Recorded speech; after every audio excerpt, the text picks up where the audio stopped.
நம்முடைய தமிழகத்தை பொறுத்த வரைக்குமே இந்த கிட்னி கொடுக்கக்கூடிய விசாரத்தில் நாமக்கல் சுற்று வட்டாரத்தில் இருக்கக்கூடிய கிராமப்புற பகுதிகள் இன்னைக்கு எத்தனையோ மனிதர்கள், குறிப்பாக இந்த மிடில் மேன் புரோக்கர்கள், அவங்க போய் சாதாரண மக்களை ஏமாற்றி அவங்களுக்கு ஆசை வார்த்தைகளை காட்டி அவங்களுடைய கிட்னியை இன்னொருவர்களுக்கு டிரான்ஸ்பிளான்ட் பண்ணக்கூடிய விஷயத்தை ஆகி.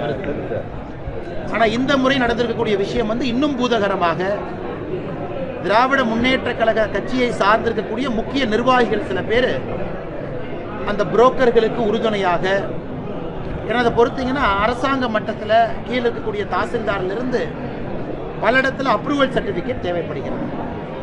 குறிப்பாக பிளட் டோனராக இருக்கணும், குறிப்பாக பணம் வாங்காமல் அவங்க கொடுத்துருக்கணும்.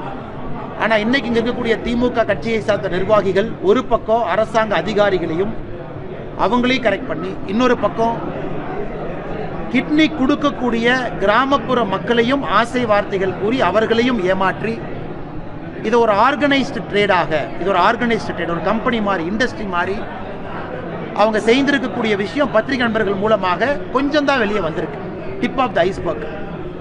அரசாங்கம் இதற்கு தனியாக ஒரு எஸ்ஐடி போடணும், ஒரு ஸ்பெஷல் இன்வெஸ்டிகேஷன் டீம் எஸ்ஐடி போட்டு முழுமையாக இந்த விஷயத்துக்கு அடித்தளம் வரைக்கும் போய் யாரெல்லாம் அதில் இன்வால்வ் ஆகியிருக்கிறாங்க, அரசு அதிகாரிகள் உட்பட திமுகவில் இருக்கக்கூடிய நிர்வாகிகள் யாரெல்லாம் இதற்கு உடந்தையாக இருந்திருக்கின்றார்கள் இந்த மாவட்டத்தில், அது கலெக்டர் ஆஃபீஸ் வரைக்கும் போய் தான் அது வெளியே வருங்க, அந்த அப்ரூவல் எல்லாமே. அதனால் ஆட்சி அதிகாரிகள் அந்த மட்டத்தில் தப்பு நடந்திருக்கா, இல்லை அரசியல்வாதிகள் மட்டத்தில் எந்த அளவுக்கு தப்பு நடந்திருக்கு, குறிப்பாக திராவிட முன்னேற்ற கழகத்தை சார்ந்த நிர்வாகிகள் கண்டுபிடிப்பதற்காக ஒரு எஸ்ஐடியை கான்ஸ்டிடியூட் பண்ணி பத்திரிகை நண்பர்கள் தொடர்ந்து கேள்வி கேட்டுக் கொண்டிருக்கின்றீர்கள். ஆனால் அரசு எஸ்ஐடி போடாமல் முழுமையாக இதற்கான உண்மை வெளியே வராது.